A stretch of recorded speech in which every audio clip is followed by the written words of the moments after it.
Olá para você do segundo ano do Centro Educacional Anchieta.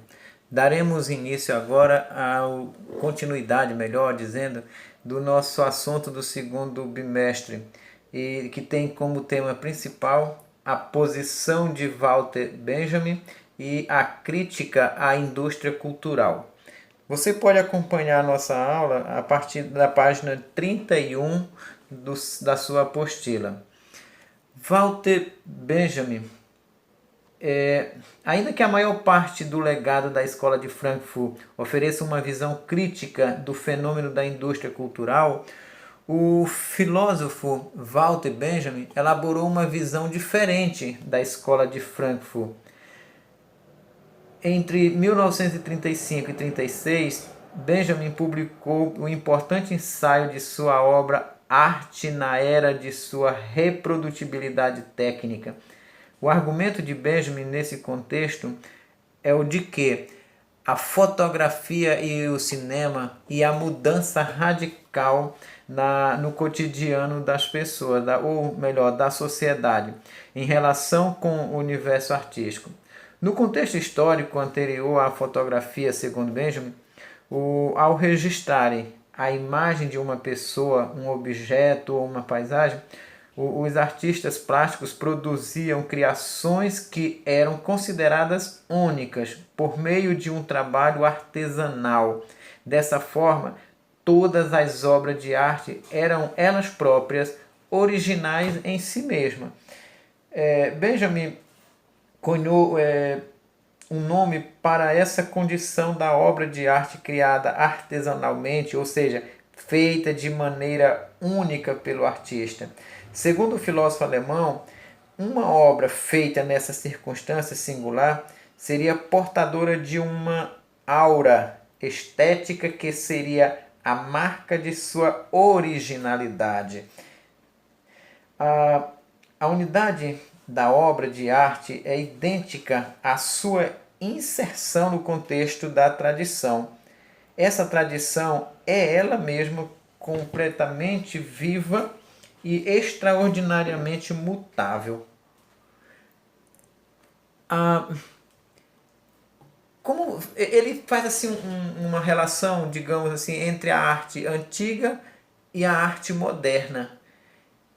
Por exemplo, quando ele fala aí na questão de uma estátua antiga de Vênus, essa estátua ela partia de um contexto cultural social. Então, a estátua em si ela estava impregnada na tradição. Então, ela partia de um mito, ela representava um mito, uma crença de uma sociedade.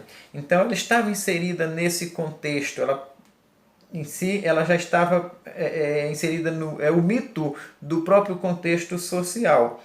Uma estátua antiga de Vênus, por exemplo, encontrava-se em um contexto de tradição diferente entre os gregos, que dela fizeram objeto de culto, e os clérigos medievais que nela viam um ídolo maléfico. No entanto, o que se colocava igualmente diante de ambos era sua unicidade, ou seja, sua aura. A maneira originária de inserção da obra de arte no contexto da tradição encontrava sua expressão no culto. Portanto, a obra de arte da antiguidade, ela digamos assim, ela estava ligada a serviço, estava assim, a serviço de um ritual sagrado, religioso, já que ela em si era prestação de, digamos assim, se prestava culto a essa arte. Já a arte moderna não, ele diz que ela parte de uma técnica e é a arte pela arte. É como se a arte moderna ela se desligasse, ou digamos, não se desligasse, mas ganhasse independência da religião, por exemplo. Então agora se faz arte pela arte e não arte pelo mito ou pela a religiosidade da sociedade. a arte eminentemente técnica. Seria, quer dizer, o artista já passa a ter mais liberdade. É quando a arte, com o advento do primeiro meio de reprodução efetivamente revolucionário, persistiu a aproximação da crise que, após 100 anos, se tornou inegável, reagiu com a doutrina da arte pela arte. A partir dela, então, surgiu com uma teologia negativa da forma de ideia de arte pura. Agora, na sociedade moderna, portanto, eles, a arte é eminentemente técnica e se faz arte pela arte e não pela a questão da tradição ou coisa do tipo religioso. Eles também chamam, seria o que eles chamam de uma característica, por exemplo, da reprodutibilidade técnica da obra de arte, emancipa esta pela primeira vez na sua história universal de sua existência parasitária do ritual. Olha aí, é a questão de que a partir dessa separação da arte do ritual sagrado, então a arte se liberta. E aí sim, agora se faz arte pela arte. O artista é livre, a arte se liberta. E aí vem, por exemplo, o que ele trabalha com a ideia de democratização da arte. Por exemplo, com a fotografia. Ele analisou essa ideia de cinema e fotografia.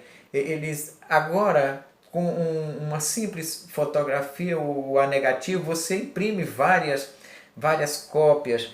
E ao contrário da arte antiga, não, que você só tinha uma. A Mona Lisa ela era única. E aí, então, para você ver Mona Lisa, você tinha que, no mínimo, você tinha que ir à França, visitar o Louvre, para poder ver a Mona Lisa, que ela só existia ali. Então, com a fotografia, não. Agora tudo se popularizou, tudo se democratizou, porque você reproduz milhões de fotos, e aí se você analisar hoje, mais ainda com a ideia da internet, aí realmente todo mundo passa a ter acesso à Mona Lisa e qualquer arte que seja. E aí, nesse sentido que ele disse que houve uma democratização da arte, todas as classes. Logo, a indústria cultural, nesse ponto de vista, passa a ser vista como algo benéfico, que ela torna possível o acesso da arte pelas classes baixas em todos os lugares do planeta, pode-se dizer.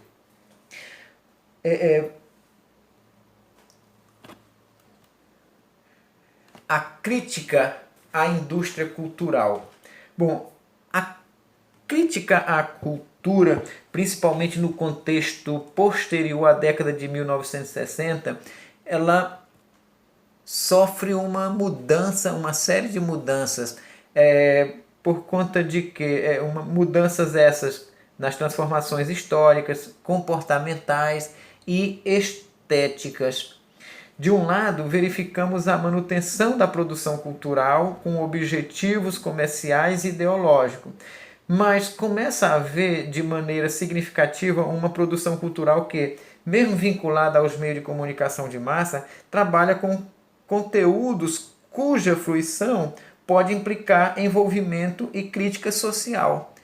Aqui eu vejo assim, por um lado, por exemplo, a corrente weberiana, ela trabalha com essa questão de que a social e que o homem, o indivíduo, ele decide, ele tem vontades próprias também.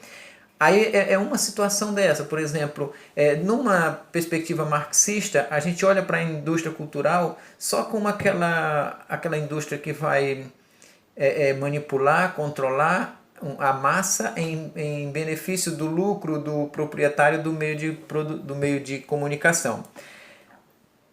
Que não deixa de ser uma verdade, mas numa visão weberiana, aí você já vai ver o seguinte: o sujeito, que são as pessoas, tem vontade própria, tem decisões, tem escolha, faz escolha.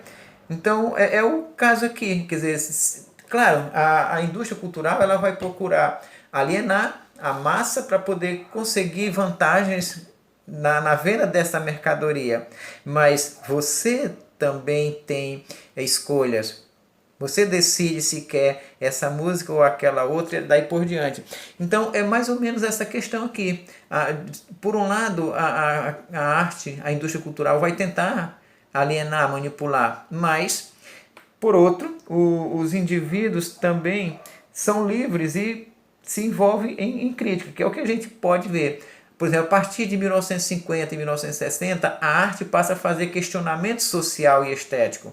Então já não se faz apenas com o intuito de que seria, já não se preocupa apenas com a simples transmissão de estereótipos, mas com esse questionamento estético social. Isso ocorre principalmente nos principais centros europeus, onde o cinema é subsidiado pelo Estado e que acabou influenciando aqui no Brasil. No Brasil, o cinema novo mudou a imagem que o Brasil tinha de si mesmo. Então, de modo, digamos, por exemplo, aí sim, surgiu aí diretores autônomos e com uma linguagem renovada, como foi o caso de Glauber Rocha, Rui Guerra, Anselmo Duarte, Nelson Pereira dos Santos, que se voltaram seu foco para as questões políticas e sociais do Brasil. Também nós temos aí na parte da música que se destacou aí a MPB, com Gilberto Gil, Caetano Veloso, Milton Nascimento, Chico Buarque e outros. E essas músicas, portanto, elas passaram a expor críticas aos regimes políticos, a forma de exploração dessa daquilo. Então são músicas de protestos e que falam da realidade. Então muda um pouco essa ideia de apenas vender uma mercadoria. No contexto do rock, como gênero, por exemplo, aí nós temos a revolução comportamental entre os jovens, que vai interferir na questão do comércio, da propaganda, de todos, influencia de um modo geral a moda entre a juventude, os costumes, a arte passava a enveredar um caminho contraditório, alienação e ao mesmo tempo criativa e crítica.